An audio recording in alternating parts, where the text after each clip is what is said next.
नांदगाव तालुका हादरला. मेडिकल दुकानातून पिस्तूल जप्त. तुम्ही पाहत आहात गाव ते राज्य मराठी न्यूज चॅनल. नाशिक जिल्ह्यातील नांदगाव तालुक्यात गुन्हेगारीचा पुन्हा एकदा शिरकाव. नाशिक जिल्ह्यातील नांदगाव शहरातील हमालवाडा परिसरातील मुक्ताई मेडिकल दुकानातून बेकायदेशीर पिस्तूल जप्त. 2 आरोपी जेरबंद. मिळालेल्या माहितीनुसार मुक्ताई मेडिकलचे मालक भावेश मधुकर खैरनार हे बेकायदेशीररित्या पिस्तूल बाळगत असल्याची गोपनीय माहिती नांदगाव पोलीस निरीक्षक दिनकर भदाणे यांना मिळाली होती.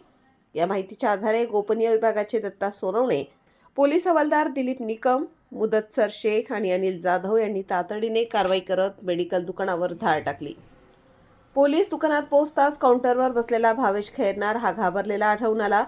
पोलिसांनी तपास केला असता त्याच्याकडून एक पिस्तूल जप्त करण्यात आले.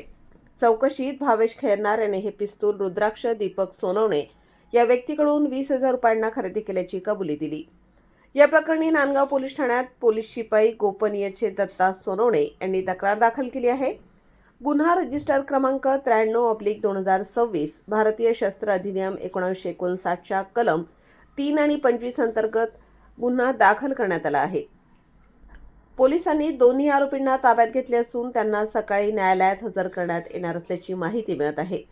2 दिवसांपूर्वीच नांदगाव येथे कार्यसम्राट आमदार सुहास अण्णा कांदे यांच्या निवासस्थानी समाजसेविका अंजुमताई कांदे यांच्या अध्यक्षतेखाली झालेल्या बैठकीत अप्पर पोलीस अधीक्षक तेगबीर सिंग संधू यांनी 15 दिवसात नांदगाव सुरक्षित करू असे आश्वासन दिले होते. आता या कारवाईमुळे नांदगाव शहरातील कोणकोणत्या गुन्हेगारांनी पिस्तूल, तलवारी खरेदी केल्या आहेत यांचा तपास सुरू आहे.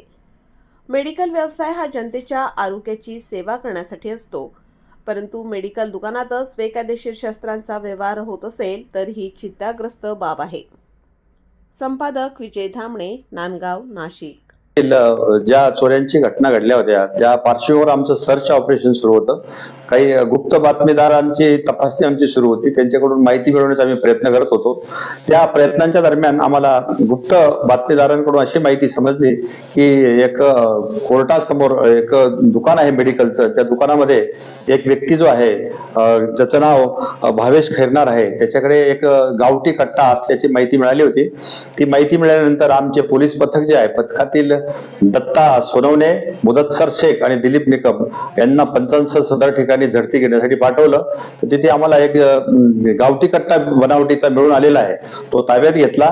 त्याला सखोल विचारपूस करल्यानंतर त्याने सांगितलं की सदरचा कट्टा मी हा विकत घेतलाय आणि विकत देणारा जो व्यक्ती आहे तो ढेब्या उर्फ रुद्राक्ष दीपक सोनवणे, राहणार हुलारवाडा, नांदगाव, याने मला तो विकत दिलेला आहे असं आम्हाला त्या भावेश खैरनार, त्याचं वय 25 वर्ष आहे, त्याचं मेडिकल दुकान आहे, हा खैरनार वाड्यावर राहतो नांदगाव शहरातच.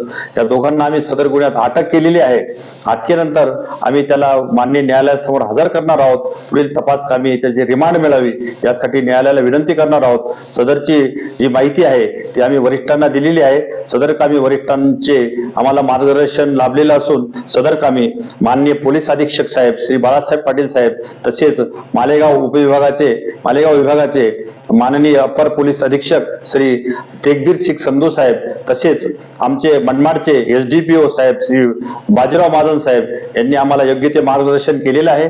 त्यांच्या मार्गदर्शनाखाली आम्ही गुन्ह्याचा पुढील तपास करण्याकामी आरोपीचा रिमांड घेऊन सदरची कृती त्याने का केली, सदरचे शस्त्र त्याने कुठून प्राप्त केलं, त्याचा हेतू काय होता, तो कोणत्या कारणासाठी वापरणार होता, हे आम्ही सगळं रिमांड काळामध्ये त्याच्याकडून उपलब्ध करून घेणार आहोत माहिती. आणि याच्यामध्ये अधिक आरोपी निष्पन्न झाल्यास त्यांना देखील या कायद्याच्या कचाट्यातून सुटणार नाही, त्यांना देखील अटक करून आम्ही सदर गुन्ह्यात त्यांना जास्तीत जास्त कशी शिक्षा होईल आणि कसा जास्तीत जास्त पुरावा उपलब्ध होईल त्या सगळ्या पुराव्याच्या आधारे आम्ही त्यांच्या विरुद्ध मान्य न्यायालयात दोषारोप पाठवण्याची तयारी करणार आहोत. आणि नागरिकांना देखील आम्ही आवाहन करू इच्छितो नांदगाव मधील की असे जे गैरकृत्य करणारे जे गुन्हेगारी एलिमेंट्स आहेत यांच्यावर कारवाई आम्ही पोलिसांनी करावी. जर आपल्याला अशी काही गुप्त बातमी मिळालीच तर आम्हाला तातडीने आम्ही कळवा.